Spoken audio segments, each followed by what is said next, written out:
Ada kembali di Newsroom pemirsa, ratusan jemaah haji penumpang Saudi Airlines SV5276 tiba di Bandara Soekarno-Hatta, Tangerang, Banten. Sehari sebelumnya para jemaah sempat transit di Bandara Kuala Namu, Medan setelah pesawat yang mereka tumpangi mendapat ancaman bom. Setibanya di Bandara Soekarno-Hatta, sebanyak 442 jemaah haji penumpang Saudi Airlines SV5276 langsung dijemput bus yang tersedia di apron. Para jemaah yang berangkat dari Jeddah, Arab Saudi sebelumnya dijadwalkan tiba di Bandara Soekarno-Hatta pada kemarin siang. Namun pesawat yang mereka tumpangi terpaksa mendarat darurat di Bandara Kuala Namu, Medan karena ancaman bom.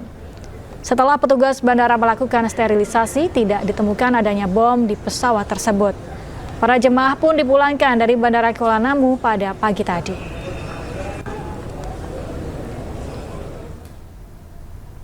Sebelumnya mendapat ancaman bom, pesawat Saudi Airlines yang mengangkut ratusan jemaah haji Indonesia asal Depok dan Bekasi, Jawa Barat mendarat darurat di Bandara Kuala Namu, Medan, Sumatera Utara. Polisi memastikan tidak ada bom di dalam pesawat.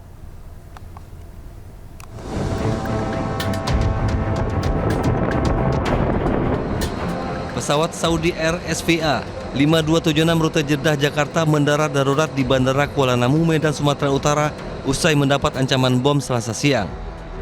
Ancaman diterima pilot saat pesawat telah lepas landas dari Bandara Jeddah, Arab Saudi.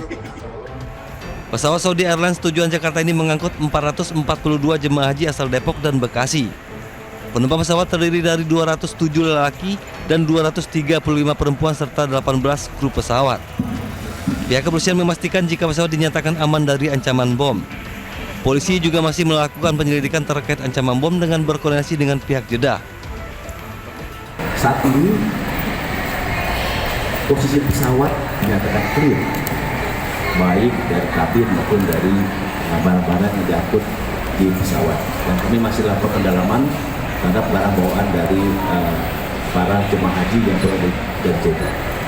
Sementara terkait dengan kronologis dan latar belakangnya masih kita dalami karena ini masih dalam pendalaman dari informasi dari Jakarta dan Jeddah. Para penumpang sudah dievakuasi dan menginap di salah satu hotel di Deli Serdang.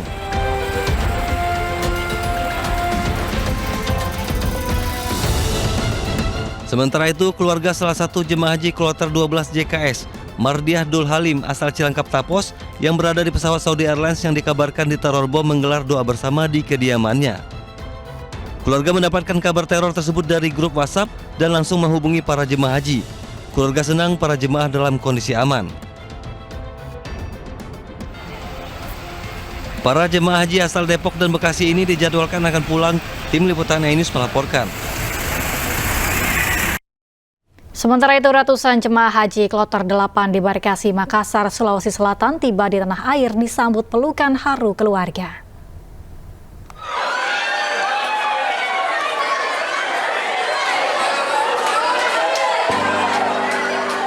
Tangis haru sanak keluarga menyambut kepulangan 391 jemaah haji kloter 8 di Barkasi, Makassar, asal Kabupaten Bantaeng dan Bulukumba saat tiba di asrama haji Sudiang, Makassar, Sulawesi Selatan. Sebagian jemaah haji wanita terlihat tampil dengan glamor, pakaian khas bling-bling menenteng oleh-oleh mereka untuk diberikan ke kerabat dan sanak keluarga.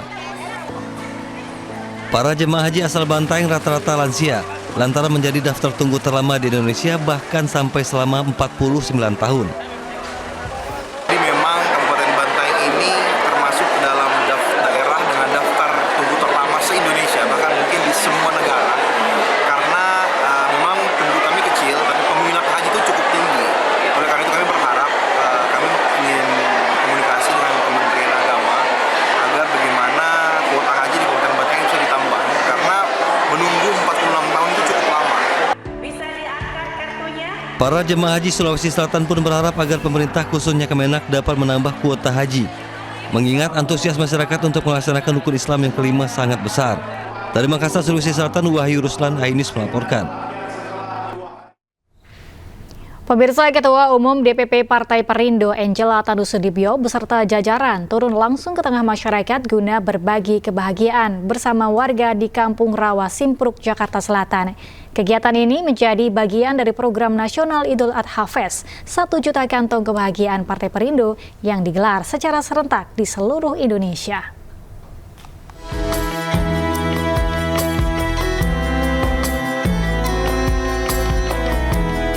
Pada momen Lebaran Idul Adha 1446 Hijriah, Partai Perindo menggelar kegiatan Idul Adha Fest 1 juta kantong kebahagiaan yang dilaksanakan secara serentak di seluruh Indonesia. Kampung Rawa Simpruk, Jakarta Selatan menjadi salah satu lokasi dilaksanakannya program Idul Adha Fest 1 juta kantong kebahagiaan Partai Perindo ini. Pada kesempatan ini, Ketua Umum Partai Perindo Angela Tanusudibyo turut hadir bersama jajarannya untuk membagikan paket daging kurban kepada warga. Selain membagikan paket daging kurban, partai yang dikenal dengan Partai Kita juga menyediakan booth cek kesehatan gratis serta kegiatan memasak dan makan bersama warga.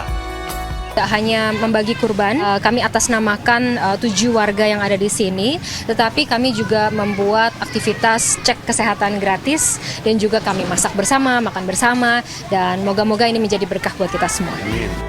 Program Idul Adha Fest 1 juta kantong kebahagiaan ini menjadi berkah serta kebahagiaan warga yang hadir di lokasi. Alhamdulillah, ini daging kurbannya, terima kasih untuk Partai Perindo. Harapan saya sih semoga di tahun depan diperbanyak lagi, masih banyak yang belum kebagian. Partai berlambang Raja Wali mengembangkan sayap ini selalu konsisten turun ke tengah masyarakat sebagai bentuk kepedulian serta menjadi solusi atas kesulitan-kesulitan yang dihadapi masyarakat. Dari Jakarta, Hamzah Hasibuan, Damar Wicaksono, Tri Julianti, Laksana, iNews melaporkan. Di tengah banyaknya pengangguran, pemirsa, acara job fair di Gedung Judo Kelapa Gading, Jakarta Utara diramaikan oleh para pencari kerja. Ribuan lowongan pekerjaan dari 40 perusahaan disediakan dalam job fair pada hari terakhir ini. Lapangan pekerjaan yang semakin sulit didapat membuat para pencari kerja antusias mendatangi job fair. Sebanyak 40 perusahaan di berbagai bidang menawarkan ribuan lowongan untuk para pencari kerja. Hari ini merupakan hari terakhir job fair digelar dan dibuka mulai pukul 10 pagi hingga 4 sore.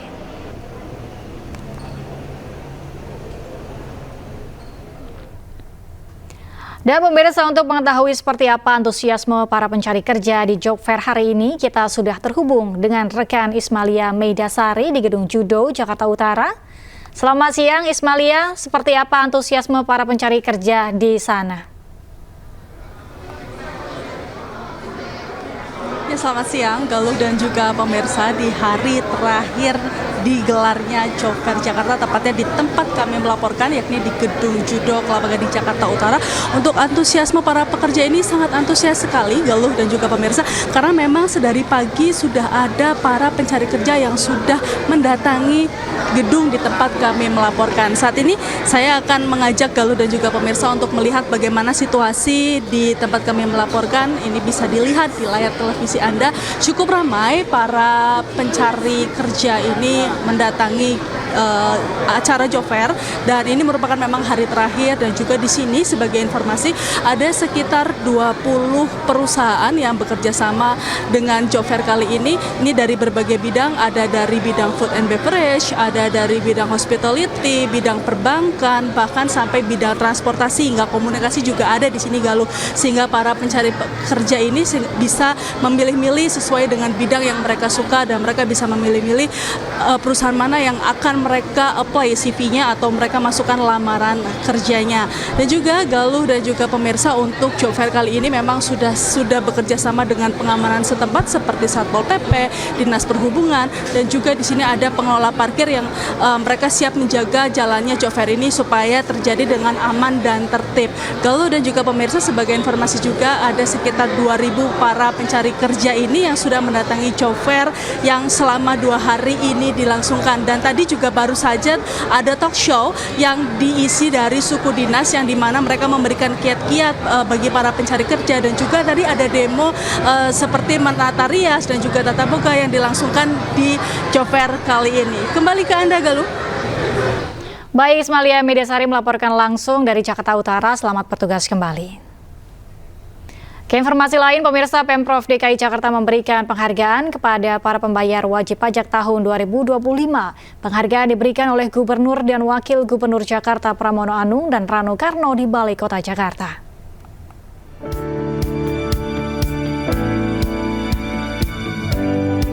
Pemerintah Provinsi DKI Jakarta memberikan apresiasi kepada para wajib pajak, meliputi pajak barang dan jasa tertentu atau PBJT, makanan dan minuman, hingga SKPD DKI Jakarta dan instansi pemerintah. Diberikan langsung oleh Gubernur dan Wakil Gubernur Jakarta, Pramono Anung dan Rano Karno, sebanyak 30 wajib pajak terpilih dari 5 wilayah administrasi DKI Jakarta menerima penghargaan atas kontribusi nyata mereka dalam mendukung penerimaan pajak daerah. Selain penghargaan kepada wajib pajak, pemerintah Provinsi DKI Jakarta juga memberikan apresiasi kepada instansi yang telah bersinergi dalam mendukung pemungutan pajak daerah, seperti Direktorat Jenderal Pajak, Direktorat Jenderal Perimbangan Keuangan, Kepolisian Daerah Metro Jaya, Kejaksaan Tinggi DKI Jakarta, Kementerian Dalam Negeri, serta sejumlah SKPD teknis di lingkungan Pemprov. Hari ini secara khusus pemerintah Jakarta memberikan penghargaan bagi pembayar pajak yang taat dari berbagai kelompok, termasuk salah satunya beberapa rumah makan. Sehingga dengan demikian ini sebagai bagian dari tanggung jawab dan apresiasi kami terhadap para pembayar pajak di Jakarta. Pramono juga mengungkapkan, menyambut HUT Kota Jakarta yang ke-498 dan HUT Kemerdekaan Republik Indonesia, Pemprov DKI Jakarta menghapus sanksi administrasi, pajak kendaraan bermotor, serta bea balik nama kendaraan bermotor mulai tanggal 14 Juni hingga tanggal 31 Agustus 2025. Pemprov juga akan berikan pengurangan beban pajak di sektor industri hotel, serta pengurangan pajak makan dan minum 20%. Dari Jakarta, Rizky Ihwal, Rizky Solehudin, iNews melaporkan. Iran berhasil tembak jatuh pesawat siluman F-35 milik Israel saat melintas di kota Tabriz. Kami akan segera kembalikan informasi selengkapnya.